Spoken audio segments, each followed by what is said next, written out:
Hi, Sharon. I, Hi. I feel a little bit almost starstruck because I've been quite an avid fan of your Tree Ladies Talk podcast for a while. I think I probably found you about a year ago, and um, I then had to sort of binge listen, if that's a thing, binge listen to catch up on some. So yeah, I was super excited to meet you when I met you at the NTOA conference a couple of weeks ago.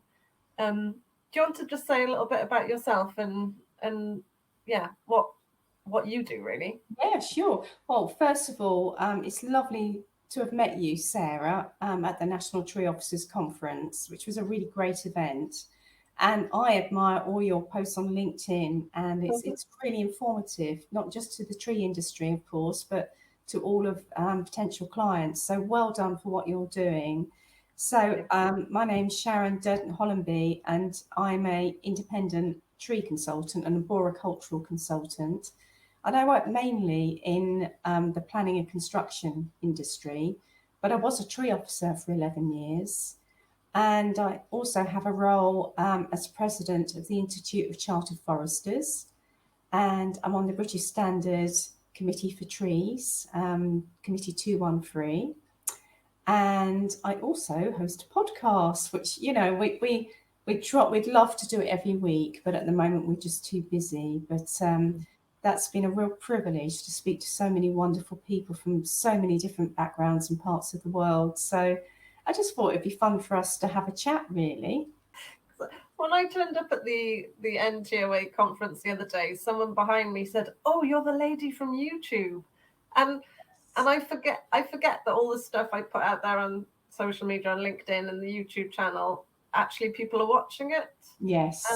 and using it, and then when I was at the NTOA meeting a couple last week, actually, somebody there said they're using them quite a bit, and because I'm trying to answer commonly asked legal questions, they're just pinging them round to people, if they get that question, have a look at this. So It's yeah, a fantastic resource for people because everybody's really busy. And sometimes I think we've got used to digital learning as opposed to going to a book. Although we do, the new Charles Miners and colleagues book is coming out very shortly. yeah. In fact, I think it's coming out imminently. But I think the idea of being able to go to a resource like your videos or a podcast on a related subject is a really fast way of learning, and you can sort of listen when you're doing something else, as Mm. well, it's great. It's one of the real positive things that have come out of the last few years and accelerated by the lockdowns, I think. Mm. Didn't they say podcasts are one of the fastest growing platforms or something during lockdown? I didn't listen to them at all before COVID, but I active listen, so I'll listen as I'm doing something else. Yes, so will I. Yes, I mean I like to listen to all sorts, not obviously not just environmental ones, but yeah, well-being, and I think we've all got our own niche interests. Yeah, no, exactly. So then with trees and planning, what are your sort of hot topics at the moment? What's sort of, I was going to say, coming across your desk, but I don't know, coming across. Do you have a desk, a virtual desk, I or do what? have a desk, yes. So I deal with trees and construction and planning. So if somebody owns a piece of land and they wish to change the use of that land, maybe they wish to build properties or commercial, they will need to assess what are the impacts of that. So what is the land like at the moment? Looking at the ecology and all sorts of matters. And one of those, of course, is trees. So there needs to be a detailed assessment of what's growing there at the moment, how good is it, who can see it, and give it a categorisation. And there's a British standard for that called BS 5837, which is going to be reviewed, which is really interesting for the industry. Hmm. So it needs that detailed assessment. So that initial survey should be carried out right at the beginning of the process. So that survey, along with other surveys such as ecology, will feed into a design team process. So it eventually ends up as a constraints plan, showing if we're going to develop the site, these are the things we must consider and must avoid. These are things that are real assets to the site. So having gone through that process, hopefully a development is sensitive to all of those constraints, and then the arboriculturalist will produce a particular type of report called an arboricultural impact assessment. And that's a standard framework for a report which looks at what have you got at the moment, what is proposed, what is the impact of what is proposed, and how are we going to look after the trees properly that we're going to keep. And also really start to evaluate what are the impacts, the true impacts of that development. So historically, we have just thought about 20 trees on site, 10 are staying, 10 are going, and we're going to plant 20 trees. So, oh, look, we've got another 10 trees being planted. So you say, oh, there's a net gain of 10 trees. But actually, that doesn't really mean a lot. You know, that's not good enough. So a group of us are really looking at the true impacts of development. Many people are coming at it from different ways, but essentially looking at other things. One is, what are those trees worth in terms of financial value? And there's a system called CAVAT, that's C-A-V-A-T. And you can find all about that, but you put a CAVAT tree valuation into an internet search. So that's one way of looking at what's staying, what's going, and what do we need to replace, how many trees. Another method is canopy cover. So looking down the bird's eye view at the shape of the crown and thinking, right, so these trees are staying, these trees are going, these trees are being planted. How many years will it take for those new trees which are planted to catch up with what's being lost? So we could get a sort of break-even year. So, and to do that, we need to understand how trees grow. And that is the subject of discussion. There are various methods, and it's also the subject of a big tree study by the Open University. But I'm looking forward to more standardization, perhaps, of this method. So another method, which is also massively exciting, is iTree. So looking at what we call ecosystem services that those trees provide. So by that we mean, what carbon are they storing? How much carbon are they sequestering out of the atmosphere? How much pollution mitigation are they absorbing? And what is the surface water runoff? So these are called ecosystem services. And again, these can be assessed, and this is work in progress, on a development site scale. So again, we're looking at a break-even year. So let's say in year 5, we've got equivalent canopy cover, because we're planting 40 trees, not just 10. We might look for year 5 for CAVAT value. But all of those metrics, such as CAVAT, canopy, and ecosystem services, they'll all have different sort of break-even years. But all of this sort of comes down to an excellent document that I encourage your readers to look up. And that's from Trees Design and Action Group, or known as TDAG. If you go onto TDAG website, they've got a whole suite of really helpful interactive documents. And one of them is on trees and planning. And that really sets a tone for, let's think deeper beyond just tree numbers. Let's also think about different metrics so we can really properly leave developments in a better place than they were in the beginning. So that's sort of what we do now, and this is how it's evolving. So it's becoming much more meaningful, and it's going to make a real difference on the ground. So I was going to say, I think the value of trees is such a hot topic, isn't it? Like, I feel like you could debate it a lot. I know that last weekend, The Guardian talked about forest researchers report that they're produced in the value of trees in England. I'm based in Wales, so obviously I've got to be careful between that England and Wales distinction.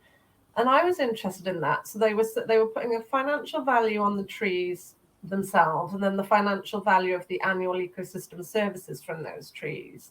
I was interested to see that 50% of the value was the carbon capture and sequestration. And the one that I was surprised at that came up in the sort of other top 5 list was the fact that they create a noise pollution screen. When I've been thinking about pollution, I've been thinking in terms of air pollution. I hadn't really thought in terms of noise pollution. So perhaps that's just a sort of a learning point for me. But every time I post anything about caveat value, tree valuations, and even about people receiving fines for illegally removing protected trees, it always creates a stir with people saying, how can you put a financial value on that? Yeah. And then that fine's not big enough. It's not, it's not punishing enough. So it seems like, I don't know whether it's because I'm involved in it, but it does seem like a really hot topic, and it is difficult to put a monetary value on those things that are, just difficult to value. I suppose things like ecosystem services, you value what you would have to pay to replace what you're taking out by removing the trees, what you'd have to pay to artificially remove pollution and flood attenuation and whatnot. Yeah, absolutely. And it is an emotive subject. And, everything can be hotly debated. There are other valuation systems, for example. And CAVAT was brought in as an asset management tool for local authorities. And there is a CAVAT committee who could answer this better than I can. But it is being used to value trees on development sites. So that it's a way of securing funding to get new planting. I mean, that's the objective, is to maintain the urban forest or even the rural forest. That's the bottom line. And we are dealing with things we're dealing with biology here, and we're dealing with human emotion about that biology. And those things are hard to sort of nail down, really. So there's always going to be debate about it, and it's always going to be evolving how we value trees. But we have to start with something. And I will say that whatever people's points of view are on any sort of metrics, by that I mean canopy, CAVAT, or another system, or ecosystem services, it works.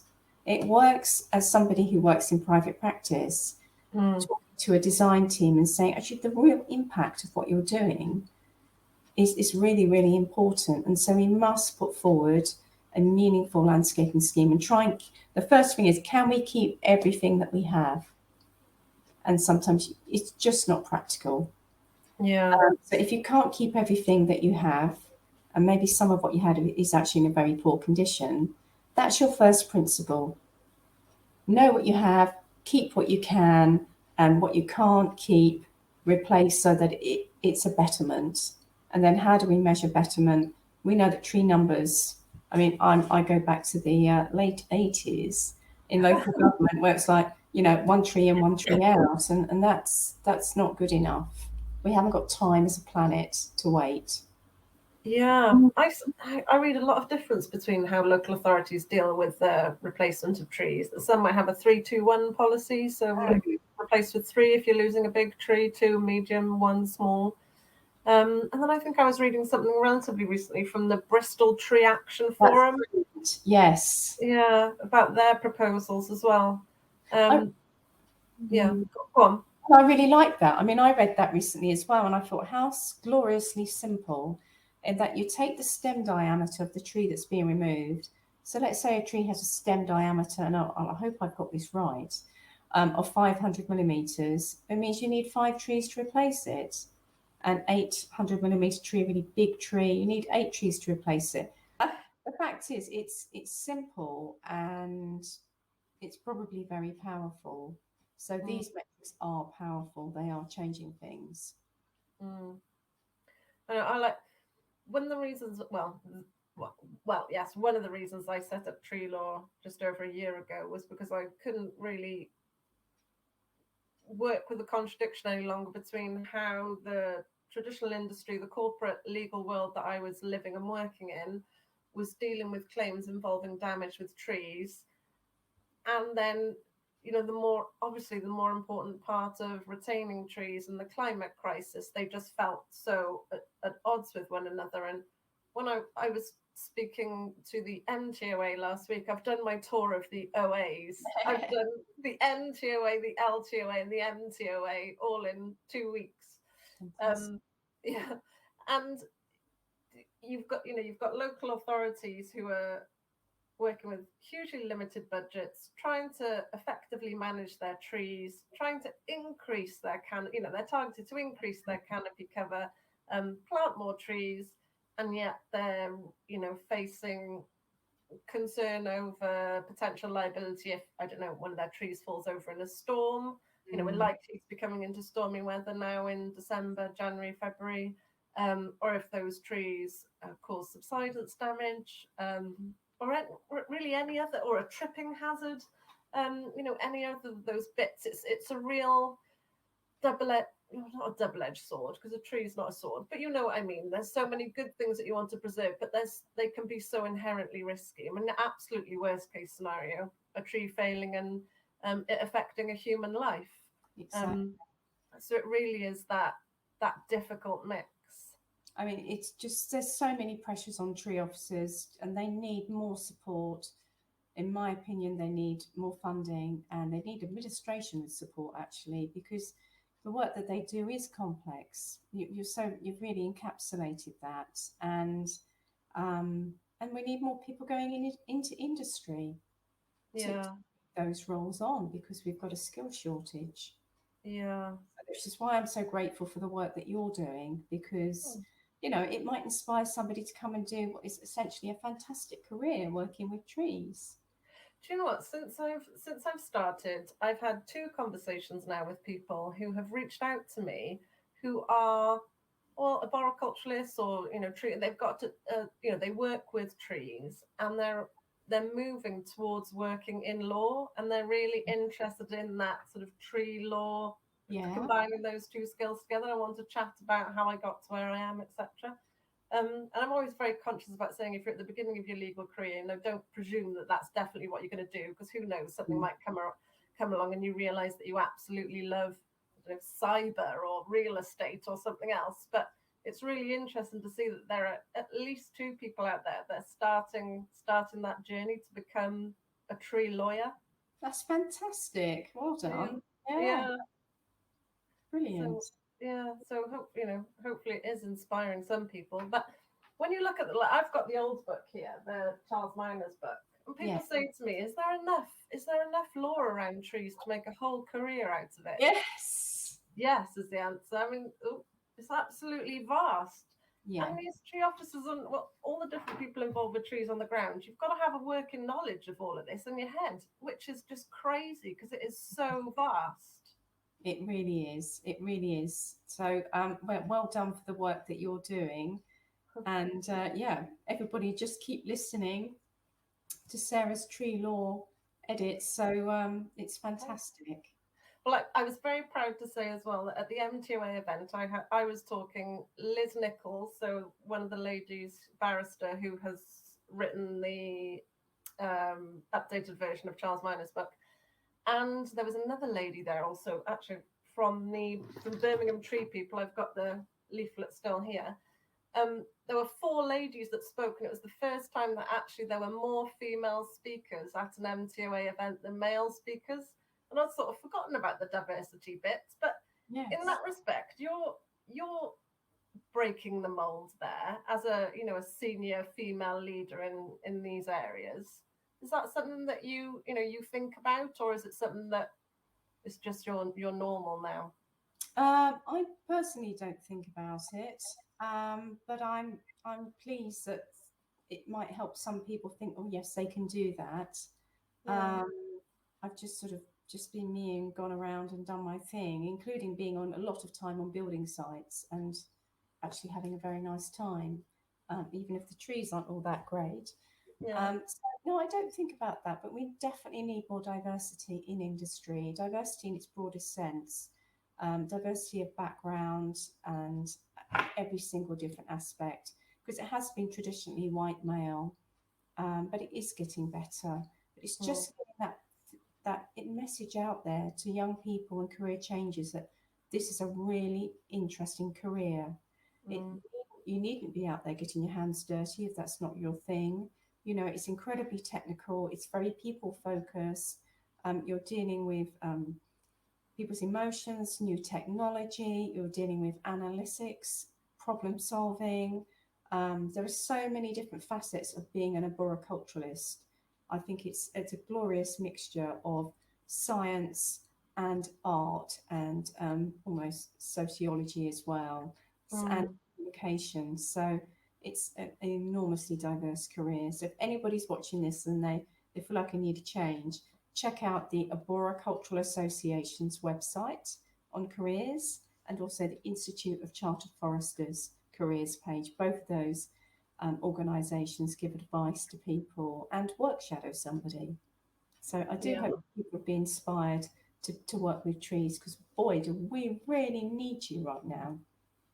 I know I call him my tree friend, and Neil Davis from TR33 based in South Yes. Wales. I think he's newly appointed to the Institute of Chartered Foresters.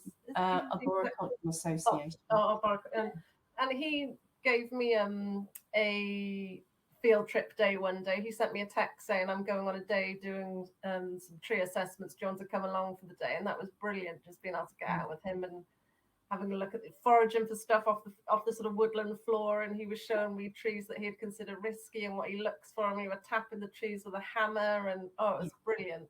Oh no, but that's great that you've had that experience. He's a great guy. He's really passionate about the industry and helping people as well. He really is. He was in an episode of Tree Lady Talks. Yes, he was. Yeah, I listened to him. So what have you got any interesting guests coming up that you're excited about on your podcast?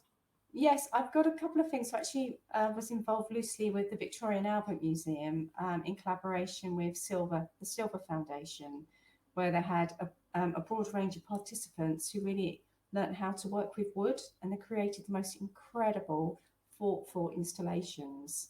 Yeah. And we've carried out a series of interviews with them, and that's going to be a YouTube and Tree Lady Talks documentary that's going to come out in the new year. And we're also interviewing one of our old favourites, Julian Forbes Laird, where he's going to talk about trees and planning, and it's going to be very interesting. And our listeners love a bit of controversy, so I'm looking forward to doing that. It's been such a privilege to speak to you, and thank you so much for reaching out and us having a chat together. Sharon.